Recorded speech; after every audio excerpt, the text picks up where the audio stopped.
ખેડૂત ભાઈઓ, આજે આપણે એક કિંમતી બિયારણના સંદર્ભમાં વાત કરીશું.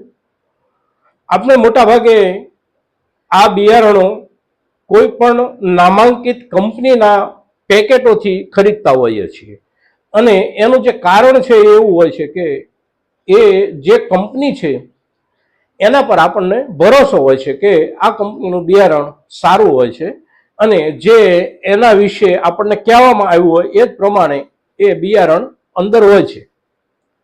પણ એ કંપનીઓ ઘણી વખત પોતે બિયારણ ઉત્પન્ન નથી કરતી, પણ ખેડૂતો પાસેથી ખરીદી અને પોતાના નામથી પેકિંગ કરી અને માર્કેટમાં મૂકતી હોય છે. ભરોસો એ અવશ્ય જાળવતી હોય છે, પણ ભરોસો જાળવવા માટે એમના જે ભાવ છે એમાં ખૂબ મોટો તફાવત આવી જતો હોય છે મિત્રો. અને આ બિયારણો પૈકી એક બિયારણ છે આપણું ડુંગળીના બીજનું. ડુંગળી બીજ જે છે એ ધરુવાળિયાનો ઉછેર કરી અને બાકીના ખેડૂતોને વેચવા માટેનો જે વ્યવસાય કરતા આપણા ખેડૂત મિત્રો છે, આ ખેડૂત મિત્રો અગર તો પોતાની જરૂરિયાત પ્રમાણે પોતાના ખેતરના ખૂણામાં એક ધરુવાળિયું તૈયાર કરી અને જરૂરિયાત પ્રમાણે પોતાના યુનિટ પ્રમાણે રોપ ઉછેરતા ખેડૂતો જે છે એ કયા સમયે અને કેવા રૂપમાં સસ્તું અને ખાતરીબંધ બિયારણ ખરીદી શકે એની ચર્ચા આજે આપણે આ વિડીયોમાં કરીશું મિત્રો. તો આપ સૌ આ વિડીયોમાં બન્યા રહેજો. નમસ્કાર ખેડૂત મિત્રો, જય કિસાન, જય ભારત. ખેડૂત મિત્રો, આજે આપણે ડુંગળીના બીજને લઈને ચર્ચા કરીશું. ખૂબ મોટા પાયે ડુંગળીના બીજનું ઉત્પાદન આપણા ગુજરાતમાં, ખાસ કરીને સૌરાષ્ટ્રમાં અને મહારાષ્ટ્રના વિદર્ભ વિસ્તારમાં ખેડૂતો દ્વારા થાય છે. અને મોટા ભાગે આ બીજ સમગ્ર દેશની અંદર ઉપરાંત વિદેશમાં પણ આ બીજની નિકાસ થાય છે. છેલ્લા 2 વર્ષ દરમિયાન, એટલે કે વર્ષ 2022, વર્ષ 2023, આ 2 વર્ષ દરમિયાન ડુંગળીના બીજ પકવતા ખેડૂતોએ એટલું બધું બીજ પકવી દીધું આપણા વિસ્તારોમાં કે માર્કેટમાં બીજની જે જરૂરિયાત હતી એના કરતા 4 ગણો 3 ગણો આટલો જથ્થો ખેડૂતોએ પક્યો. પરિણામે વેચાણ ન થયું, જે કાંઈ થયું તેના ભાવ વ્યાજબી ન આવ્યા, એટલે ખૂબ બધા ખેડૂતો પાસે અને ખૂબ બધા વેપારીઓ પાસે ગયા વર્ષનું, એટલે કે 2023નું અને 2022નું બીજ હજુ પણ પડેલું છે. હવે જે પડેલું બીજ છે એ બીજ પણ ખેડૂત સુધી આ વર્ષમાં પણ પહોંચી જતું હોય છે કોઈ ને કોઈ રૂપમાં. અન્યથા ડુંગળીનું જે બીજ છે એમાં ખાતરીબંધ બીજ એને જ સમજવામાં આવે છે કે જે તે વર્ષમાં તૈયાર થયેલું હોય અને એના એ જ વર્ષમાં એમાંથી ધરુવાળિયું તૈયાર કરવાનું હોય. આ વર્ષે વાવેતર આગલા વર્ષોમાં જે કાંઈ વાવેતર હતા અને પૂરતું વળતર નહીં મળ્યું, એટલા માટે વાવેતરનો વિસ્તાર ખૂબ ઘટી ગયો હતો.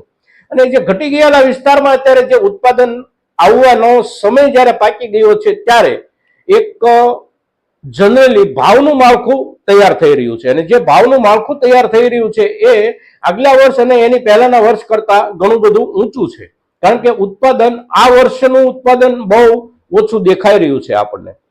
જ્યારે આવા સંજોગો ઊભા થાય છે ત્યારે નવા બીજની સાથે જૂનું બીજ, 1 વર્ષ જૂનું હોય, 2 વર્ષ જૂનું હોય, આવા બીજની ખૂબ ભેળસેળ કરી અને કેટલાક વેપારીઓ ખેડૂતોને આપતા હોય છે. અને પરિણામ એ આવે છે કે બીજનો જે ઉગાવો છે એ ઉગાવો 40% સુધી, 50% સુધી ઓછો થઈ જતો હોય છે. અગર તો જૂના બીજનો જે ઉગાવો છે એ બીજ એમાંથી માલ તૈયાર થઈ શકતો નથી, કેટલાક સમયે એ નષ્ટ થઈ જાય છે, એનો છોડ તૈયાર નથી થતો.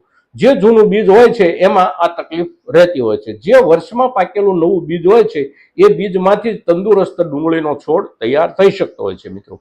હવે અત્યારના દિવસોમાં, એટલે કે આ એપ્રિલ મહિનો જે અત્યારે ચાલી રહ્યો છે એ એપ્રિલ મહિનો અને શરૂઆતનો મે મહિનો, આ દિવસો ડુંગળીનું બીજ તૈયાર થઈ અને ખેડૂતના ઘર સુધી આવવાના દિવસો છે. અને તેથી દેશભરના વેપારીઓ સૌરાષ્ટ્ર વિસ્તારમાં અને મહારાષ્ટ્રના વિદર્ભ વિસ્તારમાં પોતપોતાની જરૂરિયાત પ્રમાણેનું બીજ ખરીદવા માટે આટાફેરા શરૂ થઈ ગયા છે. હવે ખેડૂત તરીકે આપણી જે જરૂરિયાતો હોય છે એ આપણે જ્યારે કંપનીઓ પાસેથી ખરીદીએ છીએ ત્યારે આ વર્ષમાં ઓછામાં ઓછા 1 કિલોગ્રામના 1000 રૂપિયા ખર્ચવાની આપણે તૈયારી રાખવી પડશે. કારણ કે અત્યારે ખેતરોમાંથી ખેડૂતનો જે ઊભો પાક છે એના જે સોદાઓ પડી રહ્યા છે એ બધા 12,000, 13,000, 14,000 રૂપિયા સુધીના ભાવથી સોદાઓ પડી રહ્યા છે.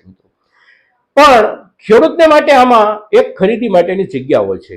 જે ખેડૂતો મોટા પાયે ધરુવાડિયાનો વ્યવસાય કરે છે અને ધરુવાડિયાના વ્યવસાય સાથે જે ખેડૂતો જોડાયેલા છે એ ખેડૂતો આપણા સૌરાષ્ટ્ર વિસ્તારમાં જ્યાં જ્યાં ડુંગળીના બીજનો વાવેતર ખેડૂતોએ કર્યું છે એ ખેડૂતોનો સંપર્ક કરી અને સીધું ખેડૂત પાસેથી જો ખરીદે તો લગભગ 500 રૂપિયા, 600 રૂપિયા અને મહત્તમ 700 રૂપિયા સુધી કિલોના ભાવથી બીજ, એ પણ ખાતરીબંધ બીજ, ખેતરમાં ઉભેલો જે માલ છે એ જોઈ અને ખેડૂતો ખરીદી શકે છે.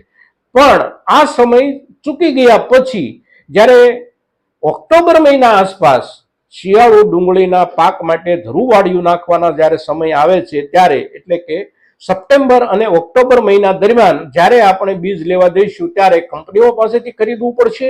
અને એ વખતે કંપનીઓ અત્યારના જે બીજના ભાવ છે એના હિસાબથી જો આપણે જોઈએ તો 1 કિલોગ્રામમાં કમસે કમ આપણને 1000 રૂપિયાથી નીચે નહીં મળે. એટલે કે 20 કિલો બીજના 20,000 રૂપિયા છે જે વેપારીઓ આપણી પાસેથી લેશે. જે રિપ્યુટેડ કંપનીઓ છે, અતિ પ્રતિષ્ઠિત કંપનીઓ છે, એ આપણી પાસેથી 1 કિલો બીજના 1500, 1600 કે 1700 રૂપિયા સુધીના ભાવ લેશે.